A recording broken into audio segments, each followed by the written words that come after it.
The art of an apology is key to having healthy and strong relationships. In this episode, I want to give you a simple formula on how to create an awesome apology and how to avoid weasel words. I'm Mike Foster, and this is Strong as You.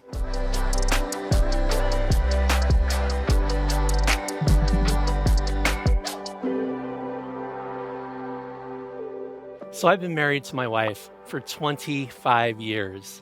And one of the things that I have had to get really good at over the past 25 years is giving a good apology.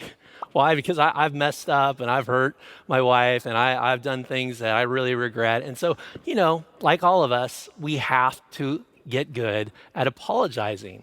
And what's so weird about apologies and kind of even after 25 years of trying to get better at this skill, it's still really difficult for me to do. And maybe you can relate with that. The words "I'm sorry" sometimes just get stuck. They get stuck in our mouths. We're like, I can't get it out.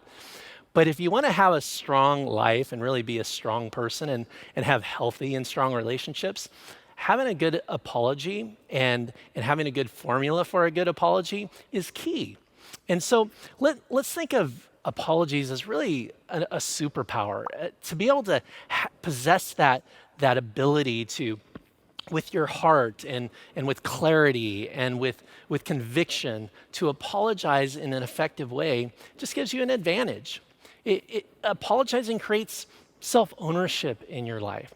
So what does an apology mean?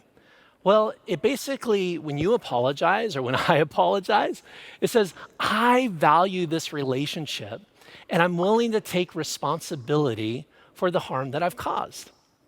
It's that simple. It's just you taking responsibility for any hurt or damage that you've done in the relationship.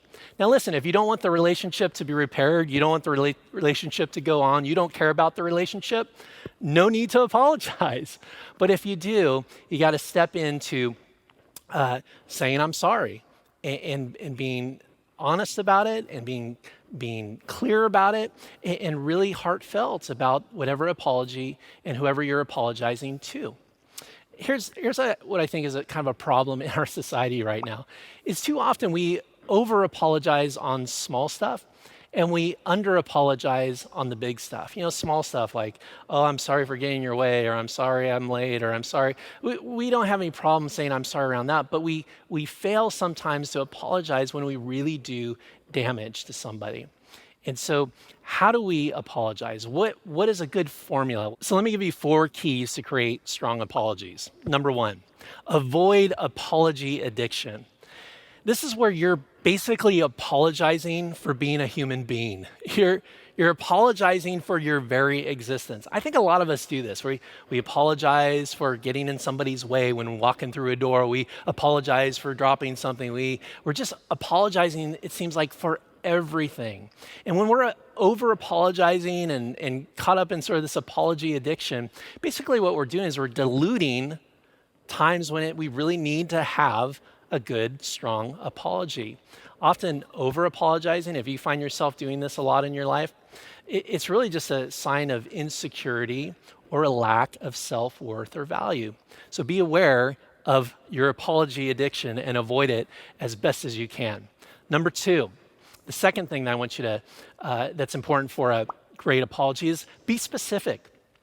Be very clear in terms of how you've caused harm or have done something wrong or have hurt somebody.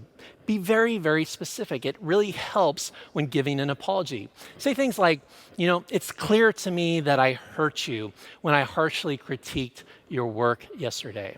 Or this is specific. When I lost my temper, it was inappropriate and unprofessional. See, that's very specific, right? Or how about this? This is a good apology. I was wrong for gossiping about you to Mark and Jim. I violated my values. See how those words are very specific? So when you're giving your apology, make sure that it's clear. Number 3, avoid weasel words. This is my favorite part of apologies, because a lot of us are guilty of using weasel words. And weasel words are like this: well, if you were offended, I'm sorry. Or if you wouldn't have, I wouldn't have lost my temper, but I'm sorry anyways.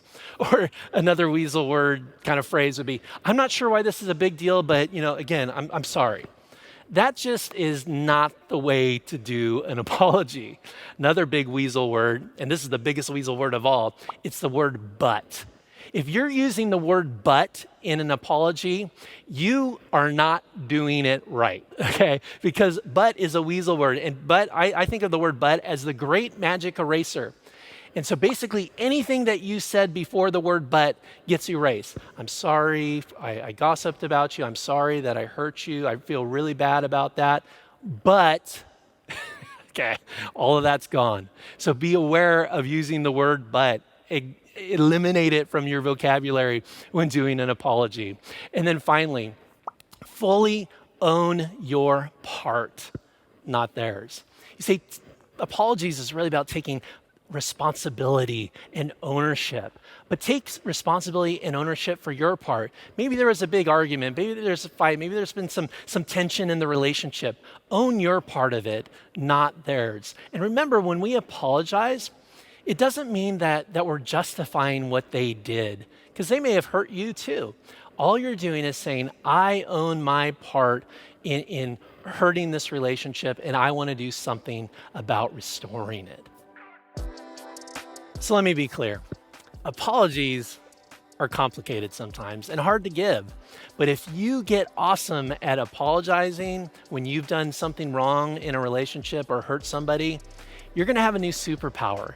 You're going to have a new strength in your portfolio of living. And listen, doing it right is key.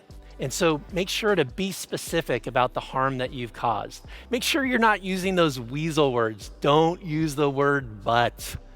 It's the magic eraser for everything that you said up until that point. And make sure that you're not apologizing for everything and being an apology addict, where you're just basically apologizing for being a human being. Stop that. And remember this simple formula for an awesome apology. Express remorse, own your actions, make amends, and commit to change. Hey, thanks for being with us. I would encourage you to head on over to strongestyou.org, where you can sign up to have these episodes delivered to your inbox every single week. It's totally free. You sign up at strongestyou.org, have them delivered, get some extra content. Also, we'll make sure you subscribe to our YouTube channel. You can do that right now. And don't forget to join us for Forever You this Sunday. We'll see you next time.